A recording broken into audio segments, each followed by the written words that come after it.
All right. So, John Blake, award-winning journalist and now author. Welcome. I'm excited about this conversation. There are so many layers, and honestly, if I'm being honest right up front, we do not have enough time today to cover everything. So I'm going Right. to do my very best to encapsulate everything around your new book, More Than I Imagined: What a Black Man Discovered About the White Mother He Never Knew. So, Correct. welcome, John. It's great to talk to you. Thank you. Now, it's a story of family and racism and faith and forgiveness and the paranormal. And I think I'm going to stop there because when people hear paranormal, they think about those shows where people are yelling at ghosts and trying to get them to, and it's not that. It's something Right. so much more meaningful than that. But we're going to get to all of that. But I want to talk first about, you grew up without a mom, and dad had to fill in both roles. How did he do at that? It was very mixed at best. Yeah, and I grew up knowing I had a white mom, which for many people today probably means doesn't mean that much. But in the world where I grew up in, it was when my parents met. It was literally illegal to get married to a person of another race. And also because of the environment that I grew up in, it was this all black inner city neighborhood when nobody really saw white people or liked them. There was this tremendous hostility toward white people. In this neighborhood, if I forgive me if I'm repeating myself, it was a setting for the HBO series The Wire. Mhm. It was a setting for this big race riot in 2015 when a black man named Freddie Gray died in police custody. So it was not a good place to have a white mom. So I grew up what I call a closeted biracial person. I didn't tell anybody my mom was white. I marked her race as black on school forms. So she was this huge mystery. And all I knew about her is that her name was Shirley, that she was white, and that her family hated black people.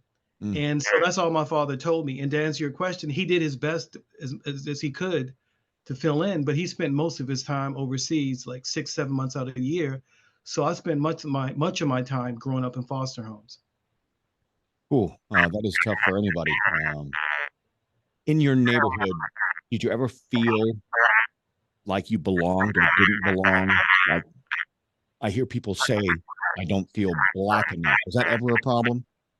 It was a little bit of that. I mean, I felt it it was a weird situation because I felt kind of this whiplash because I experienced racism from my white family because I knew they didn't want anything to do with me because my father was black. But at the same time, I saw racial prejudice among black people, meaning my brother, I have a younger brother, Patrick, who's only a year younger. We would be attacked, physically attacked, just because people suspected we had a white mom or because we had fair skin. Mhm. So it was a very strange situation where you really saw the kind of the absurdity of racism I saw that from a very early age on, young age.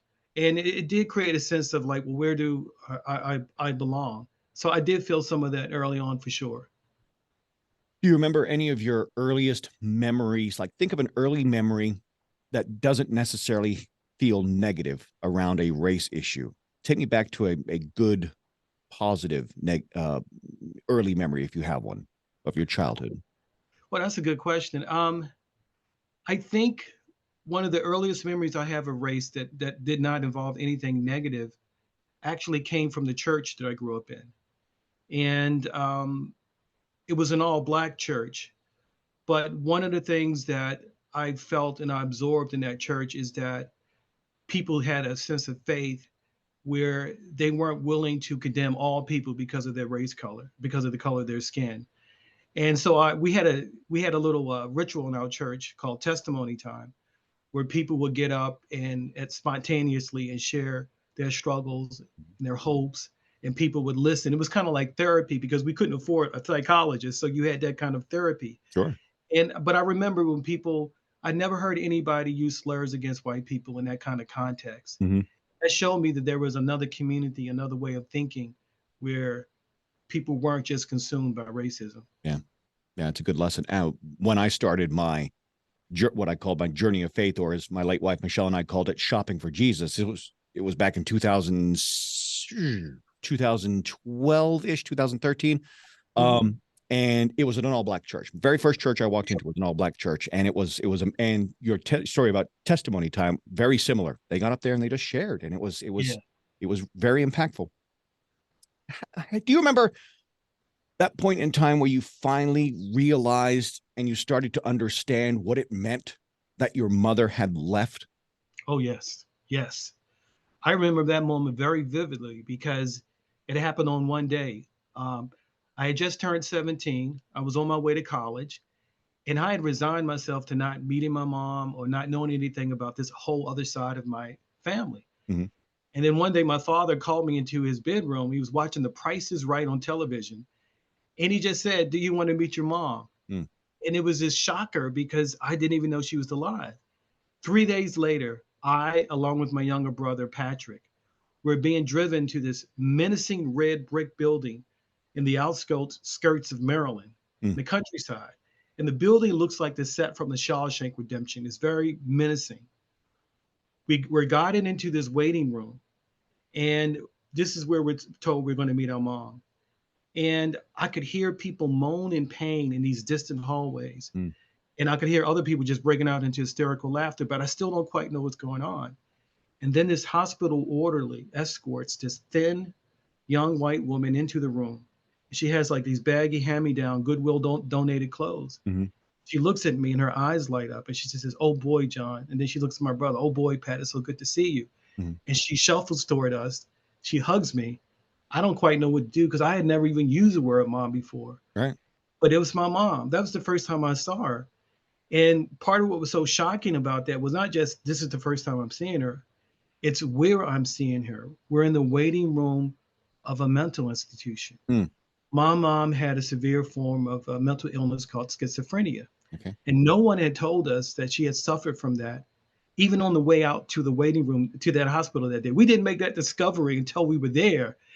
And so, but one of the things, to go back to your question, that was just really memorable about that meeting is that before I met my mom, I had this conception of white people as people who could never relate to what it meant to be poor, to Mm. suffer, to be Black.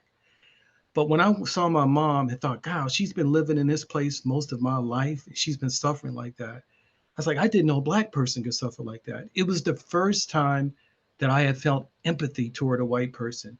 And my mom, just by just looking at her, within 15 minutes, she taught me that. She conveyed that to me. So it was an incredible shocker of a meeting. Couple of things to that point. First of all, when the meeting was over, were you mad at your dad or your other relatives for not saying a word about where mom was? All Yeah, this, like you were that's going to meet her in a mental institution. that's a good question. It would seem natural that I would be, but at the time I didn't have the mental energy to be mad at them Yeah. because I suddenly became my mom's caretaker at 17. Yeah. And she had these illnesses and I had to visit her. But secondly, one of the reasons I wasn't so mad is because I instinctively knew they didn't know how to talk about it. Back then in the early 80s when I met my mom, people really didn't talk openly about mental illness. My parents, I mean my father, they didn't know how to tell us. Mm. So I could sense too that they just didn't know how to. It was shame on their part. It was they just didn't know how to do it. And so I really wasn't that mad. I just more than anything, I felt this tremendous sorrow for my mom. Yeah, for sure. We haven't started talking or becoming comfortable talking about mental illness, I say, until really after we lost someone like Robin Williams, because everyone You thought, think so? yeah, I think so, because I think Robin Williams, everyone thought he was on this other level of happiness, and it turns out he wasn't. And I think that started a real conversation about you just don't know what someone's going through. JJ, what I heard is, we talked during the pandemic. Mhm. The pandemic has kind of accelerated a mental health crisis in this country. So many Agreed. people are isolated. So much we've lost people, Mhm. and a lot of people haven't had a chance to properly mourn. So yeah, I agree with you. It's still to a certain degree a stigma Yeah. associated with talking about it. And real quick, backing back up to your comment about how you develop some empathy when Mhm. you realize that white people could suffer like Black people. I think I'd like to believe you're going to agree that, however, there is still a difference between a poor Black person and a poor white person. Definitely, yeah. I mean, it's empathy uh, is a start, but I one of the things I try to tell people is that when I share my story, I'm not saying or trying to imply that if white and Black people just became friends, racism would disappear. Mm-hmm. Racism is about power. It's about institutions. It's about more than personal relationships. But these personal relationships is also a key to addressing it. when you grow up in the world I grew up in, if it's all any one race, it's almost inevitable that you would develop these stereotypes about other groups of people you have no contact with. Mhm. And the only way to get rid of those stereotypes and to see the complexity of all people is to come in contact. You Mhm. actually meet people, to be in relationship and community with them. So yeah, that's what was so significant about meeting my mom. Yeah. So up until your story, the only real frame of reference I had about Saint Jude, the patron saint of Oh lost yeah. causes, was Danny Thomas's story. The quarter under the statue, he pledged his allegiance to Saint Jude, and he would honor him by building that complex that he built. Your story about Saint Jude has a different implication. Yeah, from when I met my mom, at the end of our first meeting, when I met her at this mental institution, she said something to me that was kind of curious to me because I didn't know where she met. But at the end of the meeting, she said, "Will you mail me a St. Jude medal?" And I didn't even know who St. Jude was. I grew up in a Black Baptist church. My mom was a devout Irish Catholic young woman, Okay. but I began to read about it. And St. Jude was the patron saint of hopeless causes.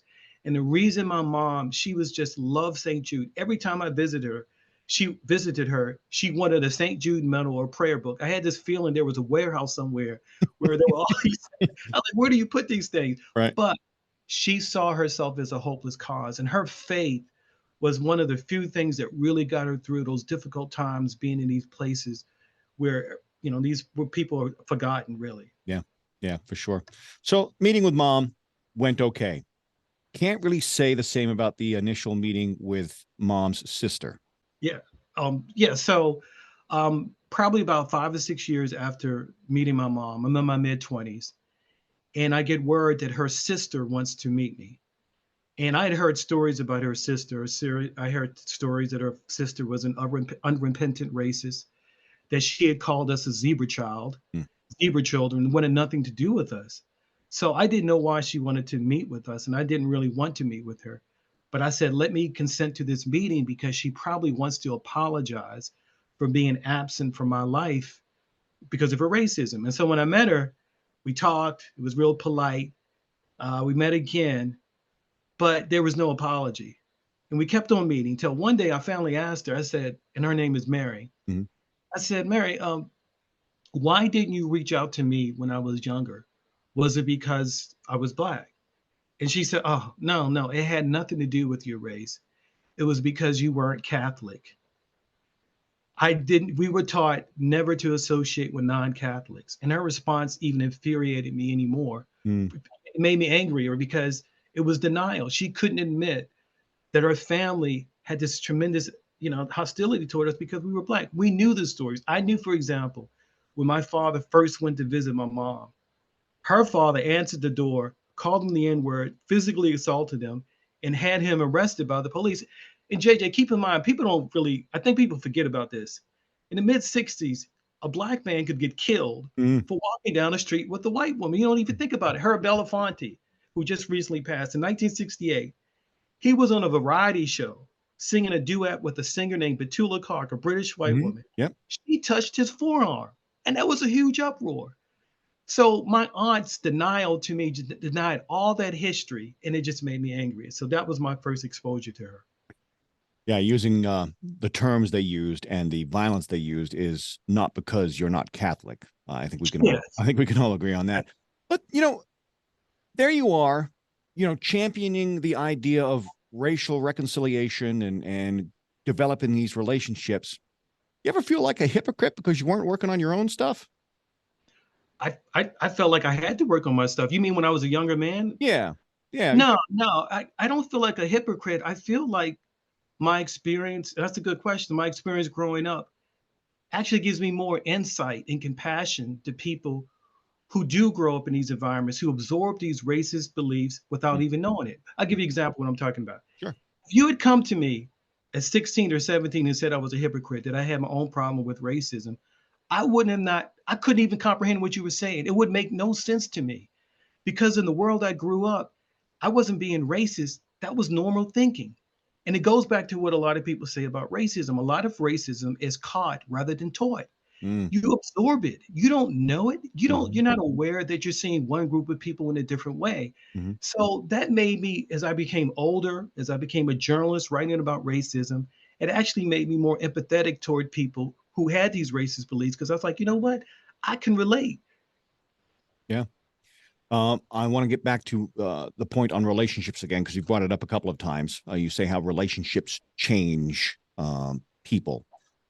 What changed between your relationship between you and your aunt? Like, how did that fence get mended? Yeah, that's my big thing. I tell people that relationships change people, facts don't. I mean, facts don't change people, relationships do. And my Mhm. Aunt Mary is the one who really helps show that. And what changed was this. I had my own racial awakening. And of all places, a Lowe's and home improvement store. Mm. Aisle 7, the paint section. I love the paint section. So this is what happened. These years go by, and I have this uneasy relationship with my mother's sister now because she won't accept her racism. She's writing all these letters to me and she's reaching out to me, but I won't open the letters because I'm saying she's in denial. Mm. I don't want to hear these excuses. So I stopped opening these letters and I just kind of write her out of my life. I go to Lowe's one morning to get some paint for my deck. And when I go to the store, there's a black and a white employee behind the counter at Lowe's, both a Lowe's employee. The white Lowe's employee is on the phone, but the black Lowe's employee is free. He's not talking to anyone. I wait for about 5 or 10 minutes until the white employee is off the phone. And then I go up to him and I say, what's the right paint for my deck? And he gives me this paint and he mixes it. I take the paint home and I'll pour it out on the paint tray. And it's this rainbow colored concoction, this Mm. 12 paint. And then it hits me, JJ. I was like, God, I just racially profiled this black man. I assumed in that millisecond that the white Lowe's employee was more competent. So I Mm. waited for him to get off the phone. But the black man who was free, I didn't even go up to him. And I'm like, wow, I'm this black man. I grew up in this world. I've seen racism. Here I am, this race writer. I read all these books about unconscious bias, and I've interviewed people like Ibram Kendi and all that. Mm. But in that millisecond, that stuff is so powerful that I racially profiled this black man. It turns out he was the manager of the store. Wow. And then I thought to myself, you know what? Maybe you should show a little grace to your Aunt Mary. She grew up in this all white world and she didn't know any different. So what I did is I went upstairs to my office when I kept all these letters that she had written and I started opening them and I started reading them. Mm. And JJ, everything I wanted from her was in those letters. Mm. Start apologizing. She said, I was ashamed to have two black nephews, but I didn't know how to tell you. She said, I grew up in this all white world. When we went to school, they didn't even talk about slavery or civil rights movement. She said, I thought the only racists were people who owned slaves. And she said, I hope you can understand me and have compassion to me. But if you're so angry at me and you don't want anything to do with me, I will understand. And so when I saw that, it humbled me and I called her. And that was the beginning of our real relationship. And now we're extremely close. That means a lot to me. And you bring up the word grace. For me, grace is such a powerfully important word, both in the sense that you have the ability to give it, and you should always be willing to accept it, give yourself some grace, accept it from other people. I mean, it's one of those things that I think is a foundation for growth, you know? How did you discover the power of grace in your life? If I can ask a question. Well, then, no, that's a good question. I think a lot of it had to do with my dad. Similar situation with unopened letters, let's say. So my mom and my dad, they split when they were very young. When we was very young, my brother stayed with my dad in England. I was born in England, and my sister and I went with my mother when we moved to the States. Back then, I didn't care about how hard of a decision that was. All I cared about is, well, now I don't have my dad. And I wrote him a lot and sent letters a lot, and he never returned any of them. And by the time I turned 13, 14, I was an angry dude, and I wanted nothing to do with him. I'm like, this dude obviously just wants nothing to do with his son, don't care, and I wrote him out of my life. Fast forward to my reunion, I had, this was 2013, so it had been about 40 years since I'd seen my dad, and I went back over to England with Michelle, and I learned things that I didn't know about. I learned there were some other people involved in letters not getting to him or letters not getting to me. And it was a woman named Emma who said to me, you're so mad at your situation, but understand it just wasn't about you. Yeah. There were people on that side of the pond, on that side of the family, who lost a nephew, who lost a cousin, who lost a son, lost a brother, and like a light bulb went on. And I realized I had to stop being so mad at them. And it would be hypocritical of me to not extend some grace toward and try and understand his situation a little better. Now, since then, we stay pretty connected through video chats and things like that. And this past summer, a couple months ago, my sister and I and my brother got to reunite and be in the same room for the first time in 50 years. So, Wow. That yeah. must be something. Was your heart like hammering in your chest when you saw Oh, it? no, it really wasn't because I'd seen my brother and my sister and we'd all kind of met separately at separate visits over there, but this was the first time we were all together. This meeting, the siblings, we all knew this wasn't so much about us in our 50-year reunion. This was my mother and my dad almost finding some closure in what was a very hard decision they had to make Yeah. about splitting up the family. Yeah. And that's the realization we came to. So it was almost a second layer of grace there this past July. And it was a great meeting and a fun time in England. And we continue to grow as a family and try to understand that, we're okay. You made a hard decision that I can't even possibly begin to imagine what it was like. So Yeah. Beautiful story. that was a good question. I wasn't expecting you to turn the tables, but I should have expected it from another Sure. journalist. So all right. So now I want to get to the paranormal part of we alluded to at the beginning of this conversation. Your mom dies and you see the signs that I saw as far as what first connected you to me. I talked about Michelle's purple lights here in Wichita, the Mhm. cardinals, the fog, and all that. Your mom dies. You started recognizing some of those signs, but it never really dawned on you that, I don't know, maybe it was otherworldly related or there were going to be ghosts or anything like that, right? Yeah, I mean, and I saw those signs when my mom passed, but I also saw those signs way before she passed. Mm. So it started early on for me when I was probably about 8 or 9. Um, and this is what drew me to your story. I was in a room with my brother one night, and we were awakened, and I had never felt such terror in my life. Mm. And I knew something was wrong, that something was in the room. I was drenched in his cold sweat, and I could feel like something was in the room, but I didn't know what was going on. And then I looked over to my dresser, and I saw a thin white man with his back toward me, rummaging through my dresser like he was looking for Mm. something. And he had these old clothes on, like vintage clothes from the 1950s, and he had this crew cut on. And I didn't recognize him, and I could not figure out who he was. My brother couldn't figure out who he was. And we just looked and looked and looked, terrified. I couldn't move or scream or anything. And I awakened. We finally fell asleep because of exhaustion. And I awakened the next morning. I thought that was a dream. Maybe my brother and I, we hallucinated something together. Mm-hmm. But I saw physical evidence. There were footprints all over the floor, like someone had stepped in paint. And there were actually things missing from my dresser. For years, we could not figure out who was this man. We didn't tell anybody about it.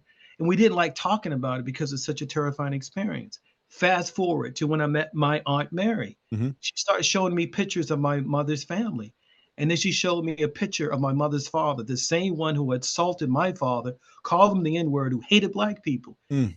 When I saw that picture, the chills just ran through my body. That was the man I saw in my room. That was my grandfather, the one who wanted nothing to do with Black people, who had died, years before, Mm. when I was very young. He had somehow come back and visited me and my brother when we were younger. Yeah. Now you would think that's the end of the story.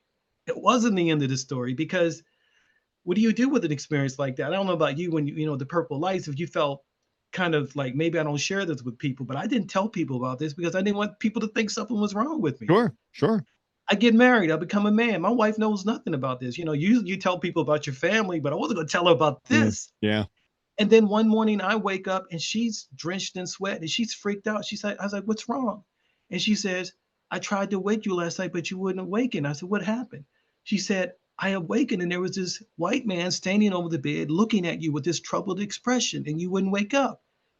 And that happened again twice with her. So to kind of tie it up, this man that I thought had wanted nothing to do with me from beyond the grave wanted a lot to do with me, and he kept visiting me. And I had to figure out Why was he visiting me? What did he want? And Right. how do I stop this from happening? Because my wife was terrified. Yeah, that would create a lot of questions because why is this guy not Right. leaving me alone? Um, and it was a hospice worker who helped kind of Yes. steer your Yes. perspective in a different direction. Yes. I had so I'm looking for people to help. Like I don't know about you when you had your experience, you try to figure out what is this and you I don't want to go to just anybody because like I said, I don't want anyone to feel like something is wrong with me. Hmm. Then I read this essay in the Washington Post by this hospice worker who talked about how when people near death, they often see their loved ones or people. And I said, this guy's pretty open-minded. He can help me. Right. And so I call him and I was like, what's going on? His name is Scott. I said, what does he want? And Scott said, you already know the answer, but here's what I think. And he told me, he said, just think about your grandfather. The only stories you heard about him was that he was this cold-hearted racist who wanted nothing to do with you. Hmm. Just think of that kind of guilt or what that must have felt like to him. He went to his grave knowing he could have had a relationship with you in your brother, but he didn't because of his racism. Think about the guilt and the torment. He left those footprints on person because on deliberately because he wanted you to follow his trail, to know he was there, to know that he was more than just a racist, that he Mm. felt sorry. And that clicked for me. And that made sense to me. And so what I had to do is I had to learn more about him. And he was so much more complex than just being a racist. And one of the things I say, and this might sound like dangerous, but I say you don't define somebody by their worst act. That was his worst act, but that wasn't all who he was. Mm. He was more complex than that, and he felt sorrow for what he did. So that was, I think, the thing that really drove his visits. And I'm glad you saw that because I think it speaks to the fact that it's never too late, even from beyond the grave, to atone for Yeah, your actions. You yeah, know, yeah, yeah. um, I mean, if I can add this, it really kind of changed the way I approach my work. It sounds weird, but it's one of those other things that made me more empathetic toward people who see the world differently. That, I tell people in a way, he haunted me, but I haunted him, and it was yeah, it was just it was just a powerful thing to experience. we are the sum of our parts and our actions, and there are things that haunt me and everybody else. Choices we've made that back to my mother and my father. That whole for decades that probably haunted them that they had to split the family up. So you're absolutely right. So now let's get to the answer as we get ready to wrap up here, John. I mean, Okay. you know, I want a better world for my biracial granddaughters. I have two, and I want a better world for them. I want to know that I won't get so angry when I see the endings to shows like 7 Seconds on Netflix, or realize how privileged my white historical upbringing was when I read the 1619 Project. What's the answer? How can we keep these relationships and build a less hateful world? Well, for me is, and I can't say I'm a fountain of wisdom, but for me, um, what really gives me a lot of hope is actually the example of my mom and my dad. And you talk about your biracial granddaughters. So I don't know if you're out in public with them or you I suspect if you're out with them, no one really bats an eye when they see you with them. Mm. Nobody really bats an eye if they see interracial couples or biracial children anymore. It's not a big deal. And I've asked myself, like, how did that remarkable change take place within my lifetime? Mm-hmm. And a lot of it goes back to me, to the example of my mom and dad. So think about it. Like I said, when they dated, a black man could literally get killed. Mm-hmm. Uh, and back in 1963, around 64, the time I was born, they took a poll, and over 90% of Americans oppose interracial marriage. Gallup took a poll 2 years ago, like 94% of Americans approve of it, and that cuts across racial political lines. And I asked like, wow, how did that happen? And I think it happened in part because of what my mom and dad did. And that is, this goes to your question about giving, hope and not despairing. They didn't wait for politicians or judges to say interracial marriage is right. They knew that it was the right thing to do, that you love people regardless of their skin color. Mm-hmm. And so they acted on it. When others like them acted on it too, it created a ripple effect. And this ripple effect built and built until finally the judges and the politicians had to come along. But it started with them. And so what I tell people is something that this writer I really like says. He says, He says norms change before policy changes. When ordinary people start doing something, that creates the ripple effect. That creates the change. I mean, that's how we got gay marriage. Whatever your beliefs, long before the court said gay marriage, gay marriage is constitutional. You should love who you love, regardless of sexual orientation. Gay and lesbian people were coming out on their jobs, to their families, to their friends, and that created that ripple effect. So to me, ordinary people have tremendous power. We have tremendous power in this country by the actions we take in our private lives to create tremendous racial change. My mom saw herself as a hopeless cause, but she has so much more power than she realized. She and my dad and other people like that created this world, unleashed this change that now you have these these biracial grandchildren, and it's not a big deal. Yeah. If we can change those kind of issues that seem to be at the time, if you would have told people we would live in such a world, they wouldn't believe you. If we can change things that way, we can change other issues that way, and it's up to us by how we act in our private lives, as well as other issues. This is one thing I want to be careful about. Sure. Not implying that if white and black people hug one another, racism will disappear. Racism is also about power. There are other things. You got to pass laws and policy, but also what's part of that fight is what we do in our private lives, how we reach out to people who are different. Yep, definitely. Ordinary people can do extraordinary things, for sure. Yeah. All right. So again, John Blake, I appreciate you very much. The book is called More Than I Imagined: What a Black Man Discovered About the White Mother He Never Knew. It's an important story and an important read. And I'm glad I got a chance to talk about it and share it. So thank you so much. Thank you, JJ, for having me.